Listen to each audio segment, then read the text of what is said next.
Good morning and welcome to Morning Bro, your July 28, 2026 sports update. On today's show, first in para-athletics, India ends a 20-year championship drought when 40-year-old Sharmila Dankar throws gold in Glasgow. Second, in track and field, the Commonwealth Games sprinters take center stage with the men's and women's 100-meter finals. Third, in soccer, Chelsea arrives in Sydney for a preseason showdown with Western Sydney Wanderers at the Super Cup. Fourth, in boxing, quarter-finals rage across the weight classes at the SEC Center with medals on the line. And finally, in swimming, Kyle Chalmers and Matt Richards face the Commonwealth elite at Tollcross. Links to every highlight are in the show notes. Before we get into it, the full write-up and every video highlight are free to subscribers at morningbro.substack.com. Let's get into it. First up, para-athletics in Glasgow. India has been waiting a very long time for this. Sharmila Dankar, 40 years old, stepped into the circle for the women's shot put F57 and unleashed a season-best throw of 9.81 meters to win gold. India's first para-athletics champion in 20 years. This isn't just a medal, this is a breakthrough. Dankar had years of injury, doubt, and setbacks. At 40, when most athletes are finished, she's standing on a Commonwealth podium. That's the story worth remembering. Next, track and field at the Commonwealth Games. Day 2 of the athletics program brings the sprinters to center stage.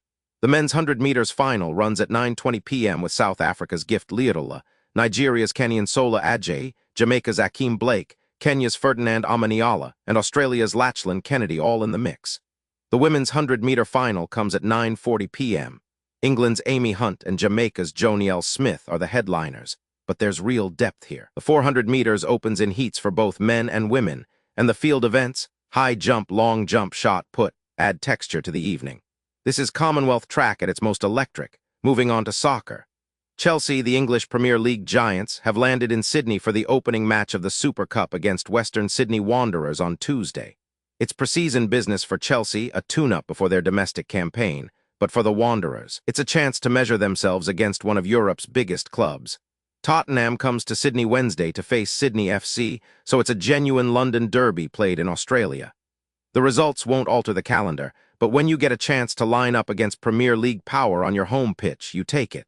And boxing. The quarter-finals unfold across the weight classes at the SEC Center in Glasgow with place in the semi-finals, and an assured medal on the line for every fighter.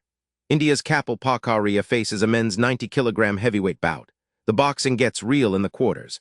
Gloves are heavy, margins are razor-thin, and every punch carries consequence. Finally, swimming at Tollcross. 10 finals across freestyle, backstroke, breaststroke, and medley. Kyle Chalmers, Australia's Rio 2016 Olympic champion, faces a field of world-class sprinters in front of his home crowd. Matt Richards, the English double Olympic champion, also swims.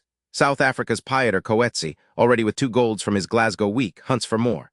When the elite gather at Commonwealth Games, times drop and records fall. Tuesday's pool session is going to deliver. The Commonwealth Games keep rolling with gymnastics wrapping up, weightlifting, lawn bowls, badminton, and more scattered across the day. 27 golds await. Australia keeps piling on medals, England hunts for production, and the smaller nations punch above their weight. And before we go, yesterday's answer. Dominic Thiem was the most recent man to win a Grand Slam singles title playing with a one-handed backhand. He won the 2020 US Open with the stroke and remains the last male Grand Slam champion to use that shot. Before him, it was Roger Federer at the 2018 Australian Open. Now for today's question. Sharmila Dankar's Commonwealth Games gold makes her India's first para-athletics champion in 20 years.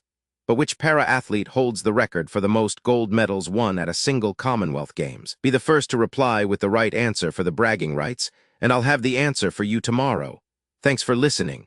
See you tomorrow at morningbro.substack.com.